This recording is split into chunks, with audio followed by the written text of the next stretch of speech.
शिवरात्रि भी और प्रदोष भी, दोष भी 27 तारीख को पड़ रही है और महीने की शिवरात्रि भी 27 तारीख को पड़ रही है। 27 तारीख का ही प्रदोष और 27 तारीख को ही महीने की मासिक शिवरात्रि, तीनों का संयोग बन गया। एक निवेदन सभी श्रोता बहन भाइयों से, कथा आस्था चैनल पर जो सुन रहे हैं, फेसबुक यूट्यूब पर जो सुन रहे हैं और पंडाल में बैठकर जो सुन रहे हैं, जिस दिन दिल से हारो ना,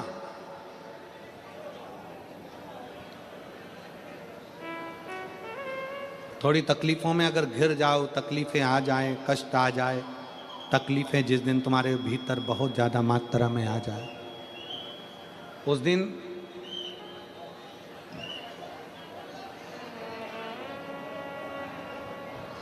तीन बेलपत्र,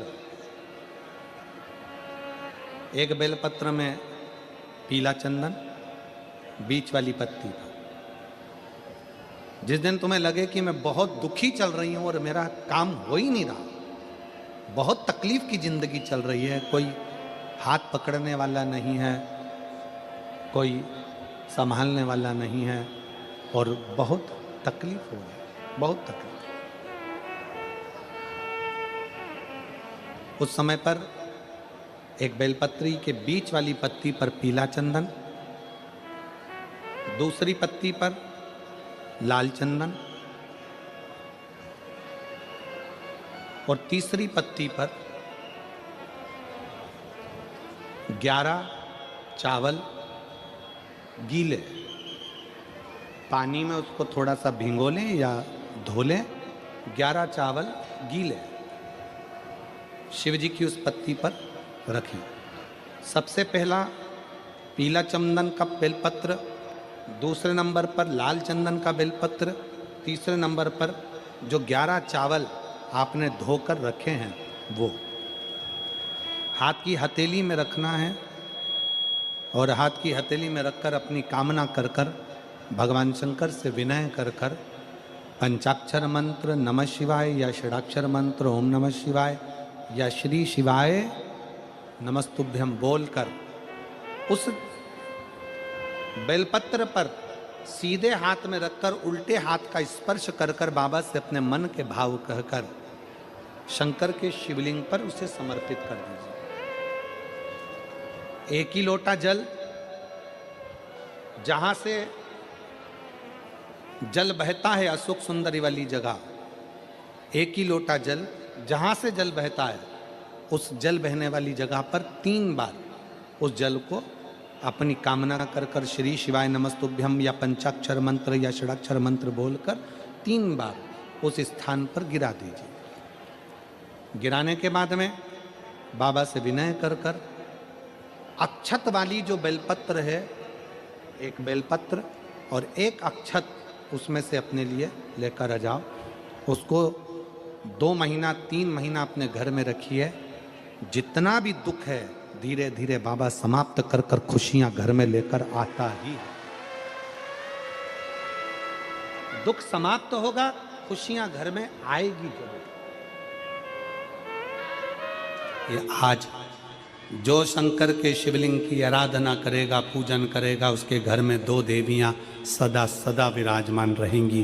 पहली सरस्वती, दूसरे नंबर पर लक्ष्मी, उनके घर में सदा विराजमान। सरस्वती और लक्ष्मी।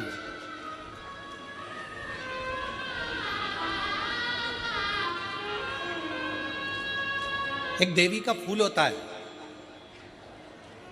शायद मुझे उम्मीद है कि आप सब जानते होंगे। एक देवी का फूल होता है जिसको जायसोन या गूलर का फूल भी कहते हैं, घंटी वाला फूल भी कहते हैं, लाल कलर का होता है। काय का बोलते हैं इधर? गुड़ल, गुड़र का फूल, जायसोन का फूल लाल कलर का होता है, जिसमें घंटी निकली रहती है एक छोटी सी, उसमें पीले पीले पीले पीले दाने रहते हैं।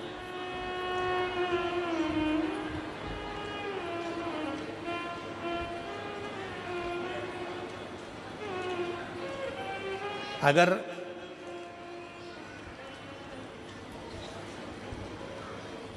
मान लो कोई बेटा बेटी, कोई लड़का लड़कियां, कोई बेटा बेटी, नवयुवक बच्चे या बहुएं या कोई अन्य व्यक्ति भी कोई कार्य चालू कर रहा है। मान लो कोई कार्य आप चालू कर रहे हैं, एजुकेशन के लिए बढ़ रहे हैं, या आपने कोई लक्ष्य बनाया है कि मुझे इस कंपटीशन एग्जाम में बैठना है, इस कंपटीशन एग्जाम में बैठना है और मेरा इसमें पास होना जरूरी है, और मैं जो चीज पढ़ती हूं ना मैं भूल जाती हूं, मैं अध्ययन करता हूं और भूल जाता हूं। कई माताएं भी ऐसी हैं 40, 45, 50 साल, 60 साल की हो गई, 60, 70 साल की हो रही हैं, कई बार कह देती हैं मेरी याददाश्त ठीक नहीं है, मैं कोई सामान रखती हूँ भूल जाती हूँ, मेरी याददाश्त में नहीं रहती। कोई भाई भाई लोग कह देते हैं मेरी याददाश्त में नहीं रहता, भूल जाता हूँ। कोई कहकर गया मुझसे बात कर लेना और मैं भूल गया कि मेरे को उससे बात करना था। कई बार मुझे मनी मंजिल तक पहुंचना है। तो शिव महापुराण की कथा कहती है आप अपने परिश्रम को 4 गुना बढ़ाओ, मेहनत 4 गुना करो, पढ़ाई 4 गुना करो, अध्ययन 4 गुना करो, दिन रात एक कर दो। और साथ में जो अशोक सुंदरी की जगह है, ये शिवलिंग समझ लेना जरा, ये जलाधारी पार्वती जी का हस्त कमल, ये शिवलिंग, ये जलाधारी, और यहाँ से जल बहता है। राइट में गणेश जी, लेफ्ट में कार्तिकेय जी, और बीच में जम के बोलो जरा अशोक सुंदरी।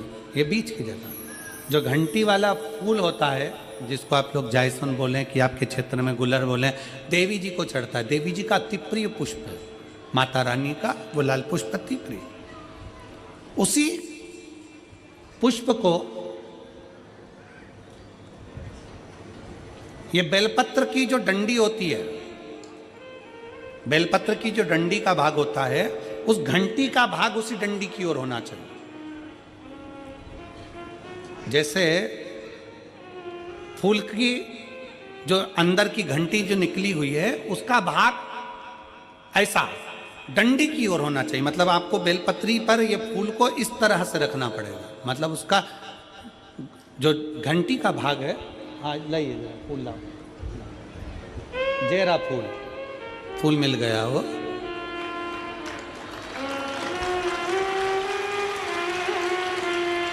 फूल मिल गया। भारत में फूल जल्दी मिल भी जाता है,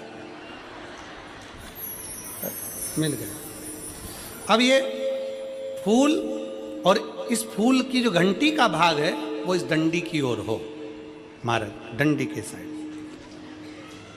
अपनी कामना कर कर, अपना नाम और गोत्र का स्मरण कर कर, शिव जी से अपने मन का भाव बोलकर इस फूल को और इस बेलपत्र को 12 महीने शिवरात्रि पड़ती है। किसी भी शिवरात्रि पर अशोक सुंदरी वाली जगह पर, शंकर के शिवलिंग की ओर जो अशोक सुंदरी की जगह है, वहाँ पर डंडी और घंटी का मुख शिवलिंग की ओर होते हुए उस बेलपत्र को समर्पित करो। कब करना है? पहले 1 लोटा जल समर्पित कर कर, फिर ये बेलपत्र अपनी कामना कर कर, बाबा से विनय कर कर, बाबा मेरा ये कंपटीशन एग्ज़ाम है, मैं पढ़ूंगी, 4 गुना मेहनत करो, अध्ययन करो, अच्छी पढ़ाई करो, दिल से पढ़ो, रात दिन एक कर दो, और 1 घंटी का पुष्प, 1 बेलपत्र, जब तक तुम्हारा एग्जाम ना आए, 4 महीना, 5 महीना, 3 महीना, प्रत्येक शिवरात्रि, हर महीने शिवरात्रि आती है, प्रत्येक शिवरात्रि पर समर्पित करो। आप अपने लक्ष्य तक पहुंचोगे ही, कोई रोक नहीं सकता। आप अपने लक्ष्य तक, अपनी मंजिल तक पहुंच ही जाओगे। बोल बम का नारा है। बेटा बेटियों का विवाह नहीं होता, उन बेटा बेटियों के लिए मान लो अगर कोई ग्रह ऐसे हो गए कि भाई संबंध टूट गया, और संबंध टूटने के बाद तलाक हो गया, होने के बाद दूसरा विवाह ही नहीं हो रहा, संबंध टूटने के बाद मंगल विवाह दूसरा हो ही नहीं रहा, तो प्रयास करिएगा माँ जगतजननी जगदम्बा का हाथ इस तरह से रहता है, आपने दर्शन करे होंगे पार्वती मैया के शिव मंदिर में। तो पार्वती जी का हस्त कमल शंकर जी की साक्षी में हमेशा बंधा हुआ रहता है, शिव की साक्षी में। महाराज प्रदोष काल में, प्रदोष के दिन कभी भी, किसी भी प्रदोष के दिन, वैसे तो मूल है इसमें सोम प्रदोष का वर्णन, सोमवार की जो प्रदोष पड़े उसका मूलता माना गया है, पर आप प्रयास करना कि किसी भी प्रदोष के दिन जिसका तलाक हो चुका हो, जिसका संबंध खराब हो चुका हो, संबंध हो ही नहीं रहा हो वापिस से, सोम प्रदोष के दिन जहां मां जगतजननी का हस्त कमल बंधा रहता है और शंकर भगवान का शिवलिंग है। आप लोगों ने कथा सुनी होगी कि सबसे पहली यज्ञोपवीत संस्कार, सबसे पहला यज्ञोपवीत संस्कार किसका हुआ था और किसने किया था? महाराज सबसे पहला यज्ञोपवीत माता ललिता देवी ने भगवान शंकर को यज्ञोपवीत धारण करवाया था।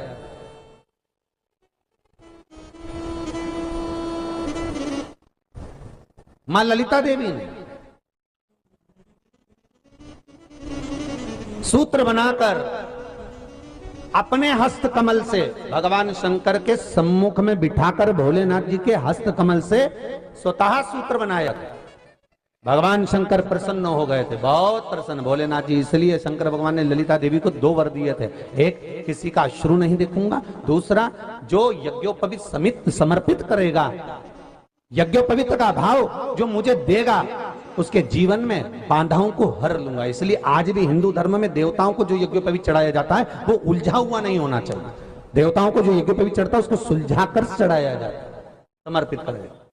अब कई विद्वान ब्राह्मण ऐसा कैसे यज्ञोपवीत में हल्दी लगाकर छोड़वा देते हैं, परंतु वो उलझा हुआ रहता है। वो सुलझा हुआ अगर चढ़ाएगा तो जो जजमान पूजन कर रहा है, जो जजमान पूजन में लगा हुआ है, उसको पूर्ण फल की अनुभूति हो, पूर्ण फल का प्राप्ति हो और ब्राह्मण भी बंधन से मुक्त हो।